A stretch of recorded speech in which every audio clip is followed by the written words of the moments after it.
Hello and welcome to Decrypting Relationship with myself, Tolu, and Oli Benson. Olubensi.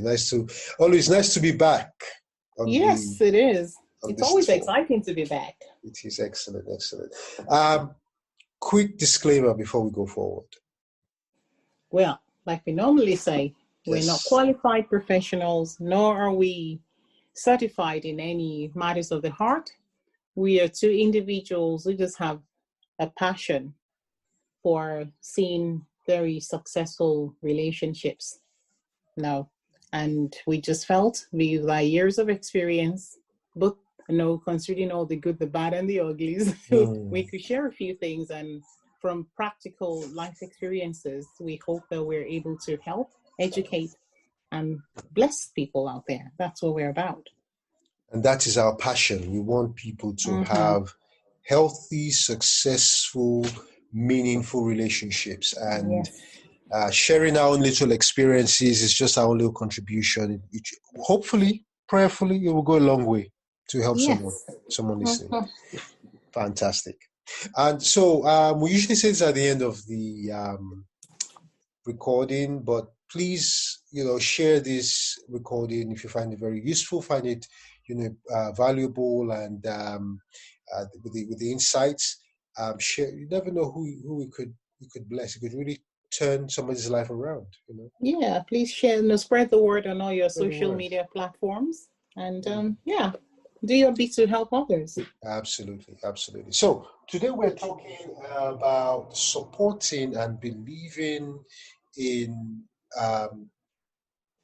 your prospective spouse. We're talking about this phase of relationships where you are discovering if this is right. How did you say it? How do you talk about this earlier on? How do you talk about this courtship? I know. We need to get with the times. We keep saying this. We need to get the right word for the 21st century. But it's not courtship though. But we've established they don't call it courtship, right? We need to really get the right word now. We've been saying this now for a while. Yes. What we used to call courtship, when you are really, you've made a decision. This is not just casual dating. We're going exclusive and we want to explore, make sure that we're compatible.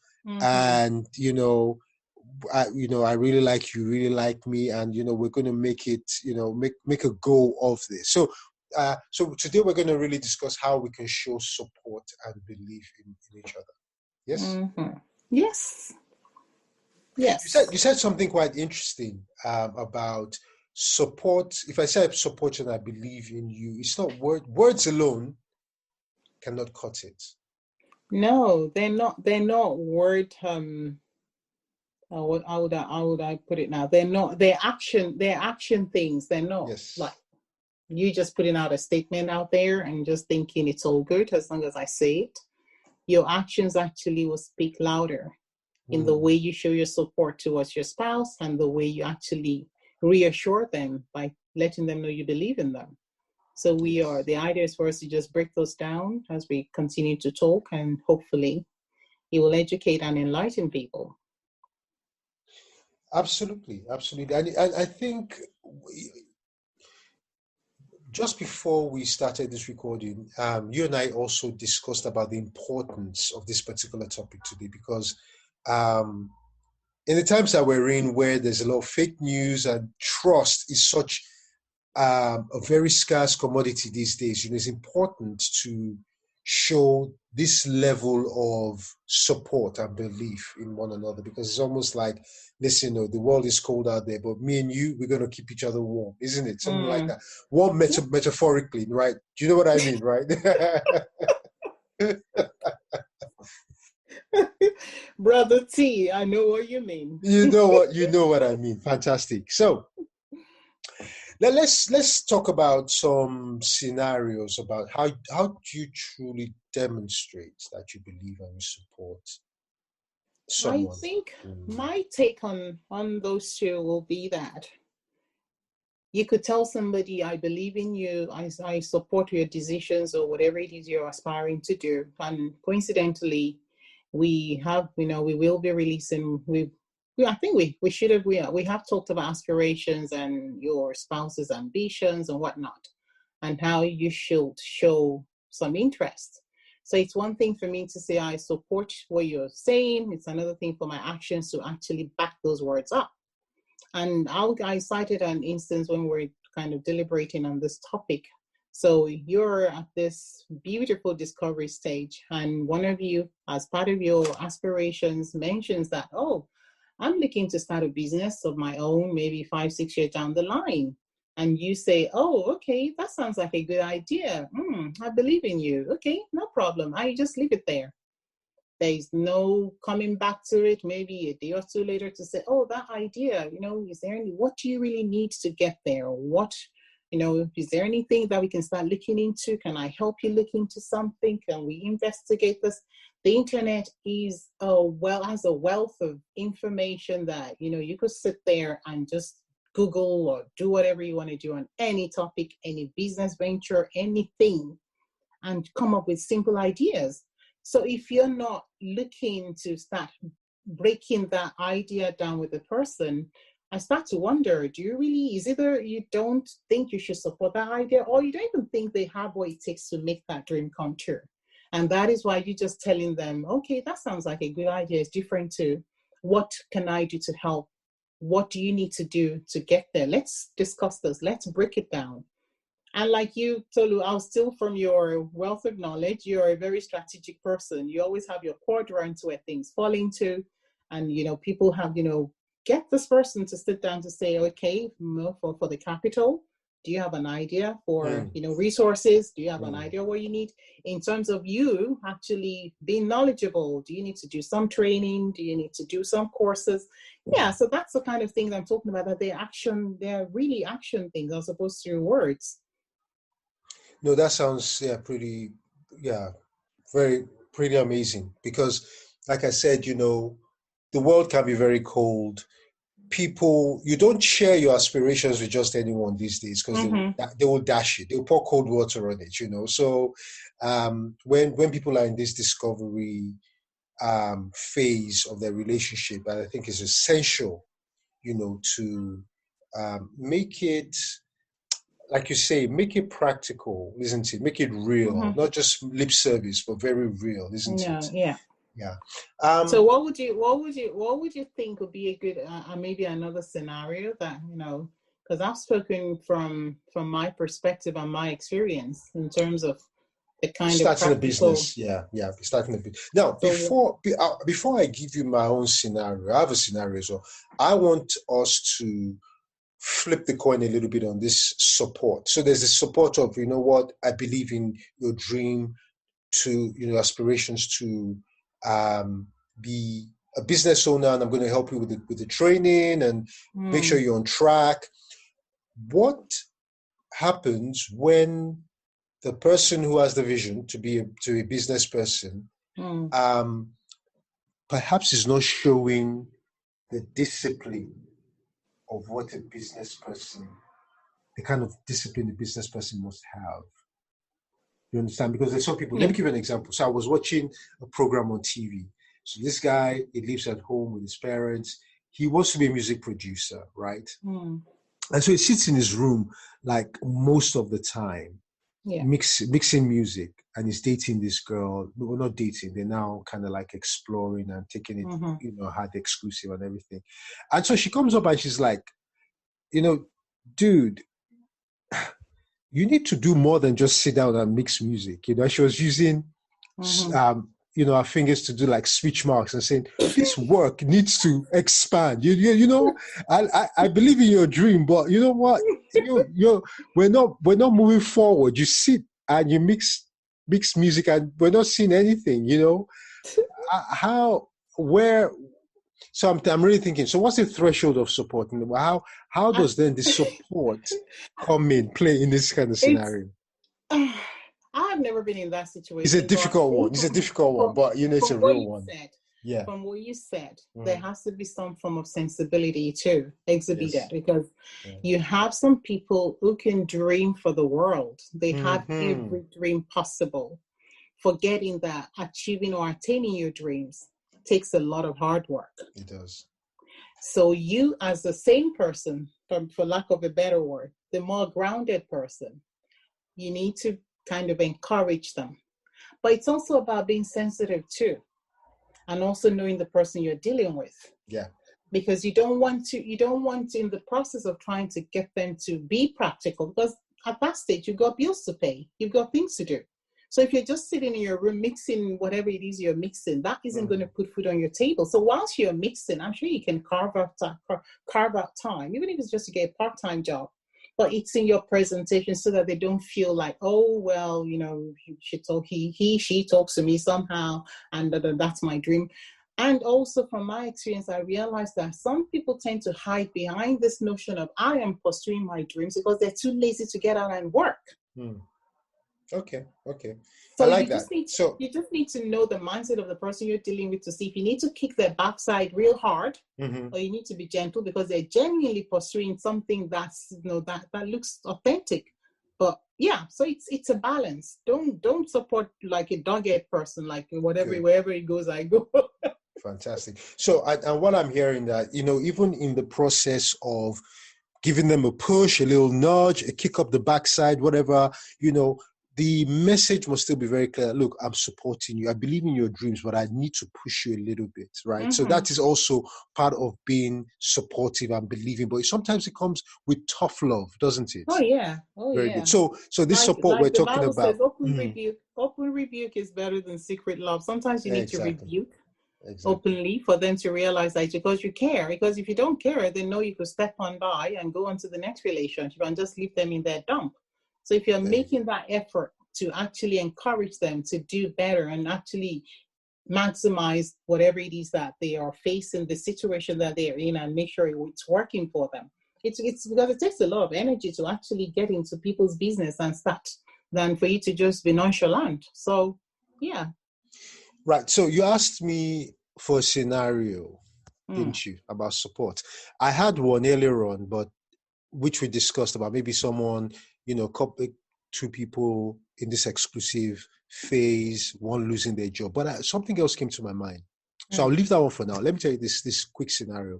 So there's this guy, it's a film, true story. Okay. I think it's called Hacksaw Ridge. I don't know if you've seen the film. So this guy this is during the Second World War.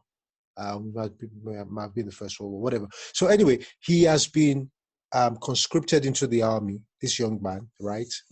And during his military training, he tells his commanding officer that he is a conscientious objector, which means he's willing to join the army, he's willing to serve his country, but he's not going to handle a rifle. Right? He's not. Seriously, it's a brilliant film. In fact, I'm going to watch it again. So anyway, so they lock him up because part of his military training means he must handle a rifle, but he's saying his beliefs, blah, blah, blah, blah, blah, he doesn't want to handle a rifle. So they lock him up. Why did they lock him up? Because they knew his wedding was coming up, right? His wedding was coming up in a few days' time. So they locked him up. They put pressure on him. Look, sign the paper, grab this weapon, and go for your wedding. Your wife is waiting for you, right? Okay. But he refuses. So they now send his wife to the prison, right? To the cell, to the cell where he's locked up. So his wife's, and so this is where things are very, become very, very difficult. The wife is thinking, and this is what without spoiling, it's a small part of the film, so I guess I can spoil it for you a little bit. But anyway, the wife says, you know what, I really trust what you're saying, and I'm going to support you. We're supposed to get married soon, and it looks like they're going to keep you here, and we're going to miss the wedding. We've paid, we've done this, we've done that. We've sent out the invites. But you know what? I'm going to stand by you. And I thought, my goodness, that is a real show of support. That's your back against the wall. So again, I don't know why you're laughing, because what would you advise in this? I think that was reverse psychology. Wow, how do you I don't know. If you say it's real life, then that is way beyond what I can deal with. Oh, true story. That's what I'm saying. If you say it's true story, and the guy really stood his guns and he didn't sign the papers. So what happened on their wedding day? So, well, they missed. He stayed in the cell, and he didn't sign it, and he didn't get married on the day they were supposed to get married. Okay. But they got married later on. Oh wow. Yeah, they did. But that was true show of support and believing. Okay. And do you know what? Again, without spoiling the film for our listeners who haven't seen the film, he actually did some amazing, mind-blowing heroics during the war. And he earned, I think, the Purple Heart, that one of those medals that he gets. Okay. And his story his story became such a, what was the word? So it was almost an epic. It was a legend almost, that this guy, wow, he stood his ground. Eventually everything fell into place for him. He and his wife were just, obviously the bond was then stronger, I believe. Okay. Yeah. Well, that beats me. That's beyond that was beyond the realms of my imagination on support and. You should. Will you watch the film? Will you watch the film? I could watch the film, but I don't think I'll do that and stand by someone who, on my wedding day, stood me up with everybody. So do they have to cancel the wedding? It's just, I would like to see the movie. So let's not spend the time discussing the movie. It'll be nice to see how the whole thing actually panned out after all that. But good luck to them. That was a rarity. It's not a common occurrence that somebody literally holds a gun to your head to say, you either sign these papers to hold a gun or you don't get wed. So that was an exception to the norm. But bringing it back to the here and now, we're post-war. So what current day circumstance do you think could test a couple to actually figure out the level of support for each other and potentially how much they really believe each other? So again, we can bring like a post-war scenario. So for example, a lot of people are losing their work at the moment. Jobs are going because of the pandemic. And even before the pandemic, jobs were really getting squeezed because of outsourcing, globalization, cheap labor outside certain regions, right? And virtualization. You and I we are in the technical space, aren't we? And we know, with the emergence of Internet of Things and with virtualization and everything, jobs are being squeezed even further, right? So imagine someone who they are going through this discovery stage, and the guy perhaps had a really good job and was doing very well, and he loses his job, and I think maybe this is another good example, right? What does he do? Very similar to what you said, for example. Does he stick it out? He knows his skill level, right? Yeah. He knows how much he was earning in a certain bracket. For argument's sake, 6-figure, right? And so during this discovery stage, it's the weeks are turning into months, right? He's not finding the job that he usually has. And they need obviously to be very conscientious about the financial commitments. And perhaps an opportunity comes where he could take a job that he probably did when he was at university, making ends meet. Yeah. And he says to the lady, I don't want to do this because I think it will distract me, Yeah. If you ask me, I would say showing support and believing in that person I would say, this person, how diligent they are. Yeah. If they say, I'm going to stick it out, we will ride this storm to the end, I would say, just like, similar to what you're saying again. Okay, right. Let's sit down and let's look at, if you're looking for maybe another contract or another job, how many are you putting out? How many CVs are you sending? How many applications are you sending out every day? How are you updating your skills? How are you staying on top of your skill set and your trade? And maybe not in a way that is confrontational, but it's more, let's do this together. let's research and explore together. You understand? Yeah. I think that is another scenario I could present. Yeah, because the whole idea is for it to be a journey for both people. Mm-hmm. And we know the scripture tells us that, can two walk together except they agree? So if you guys are not in a state of mind where you understand that there are times when it might seem like it, without sounding like I'm contradicting myself, this is a practical situation whereby this person believes that they are capable. You've seen their track record. They're not just being lazy or hiding behind the fact that, the market is very dull. And you know that this is their belief. You as the person, it could be the man or the woman who's caught up in this situation. The other person, the spouse, should be able to encourage them and just try and stand by them. Because the other thing is sometimes because we're so caught up in what's going on, out of encouragement, it becomes pressure. Because when you're banging, how many CVs did you send today? How many of this? How many of that? Even though it was meant to be in the heart of support, but you then turn it into something hostile that then becomes undue pressure on this other person. So like I said before, it's always about getting the right balance. That you don't tip things over, because you're now, maybe like you said, the weeks are turning into months, and you're thinking, if this person doesn't get a job, it means I'm going to start supporting them. You might start thinking like that. So I better mount the pressure on so they get on with it and go and get whatever is out there.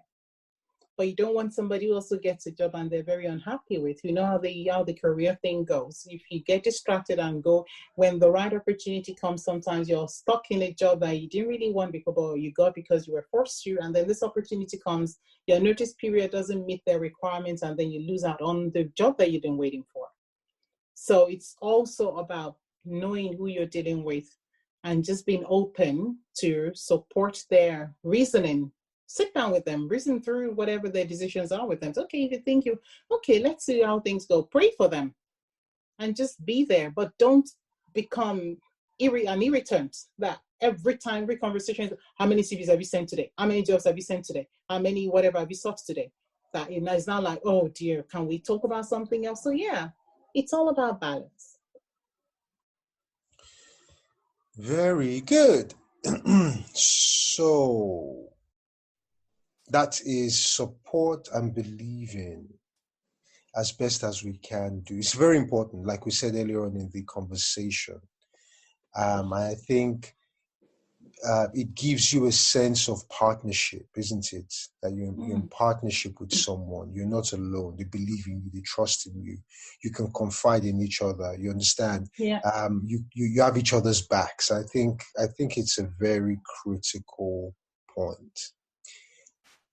And just to say something quickly, because funnily, the two post-war examples we cited seem to be career-oriented. They seem to be around the job or the business, which is almost like a financial thing.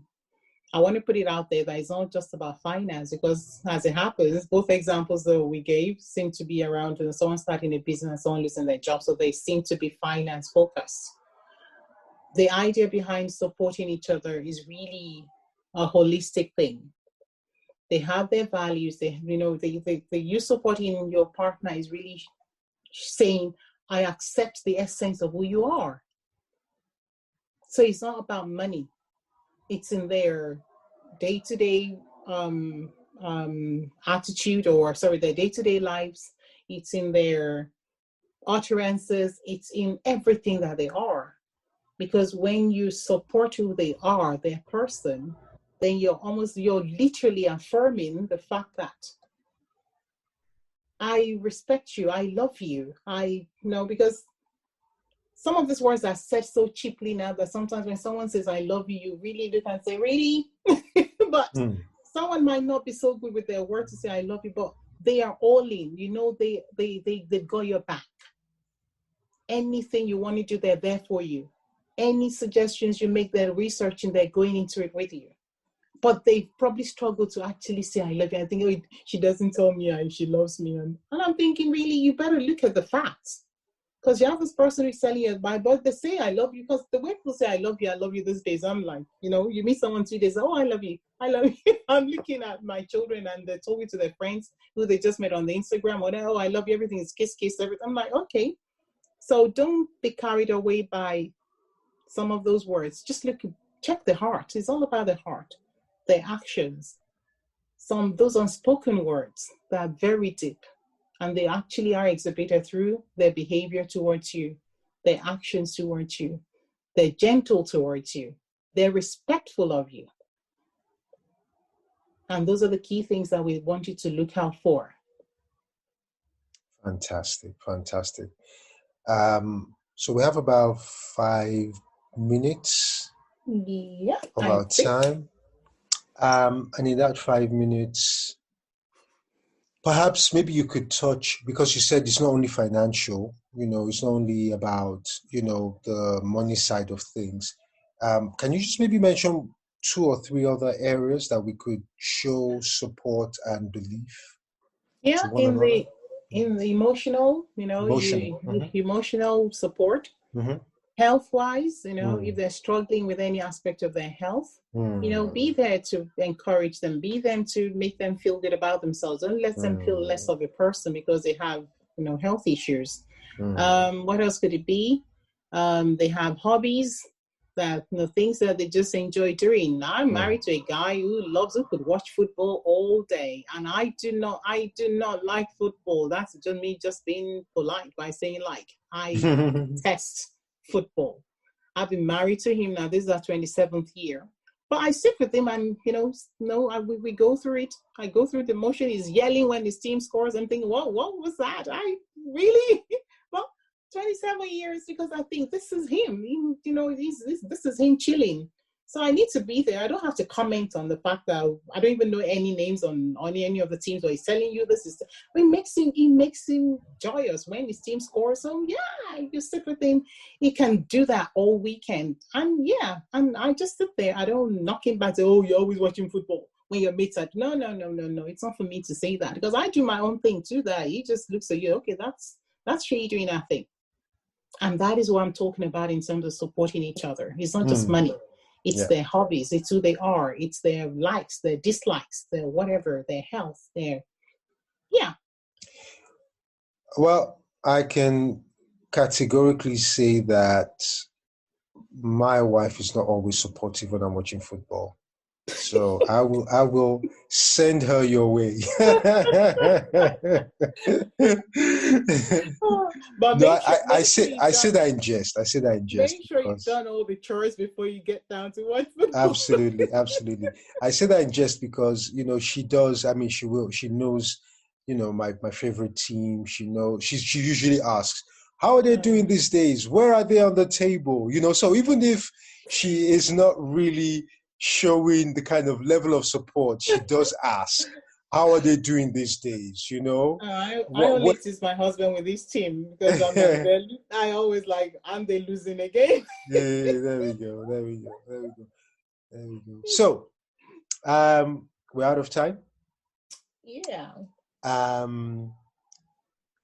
think for me, the final word, my takeaway from this is, I've said it twice already.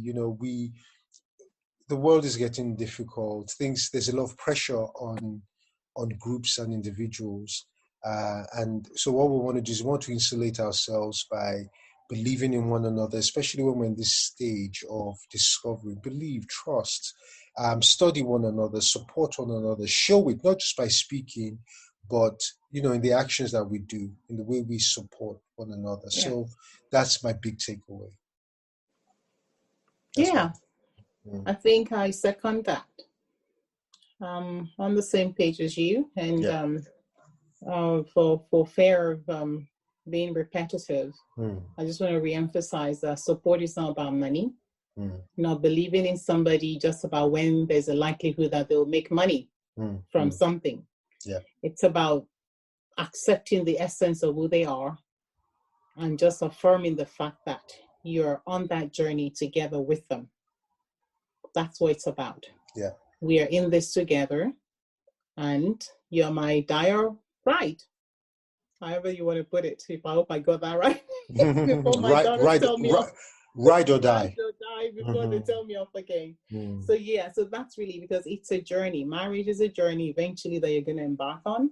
And whilst you're preparing to start that journey, please make sure that you show all of these qualities, because they are the things that really will hold the marriage in the long run. It's not the dating, it's not the dinner nights, it's not the date nights or whatever. It's really those core things that really hold and make a relationship a very long and successful and happy one.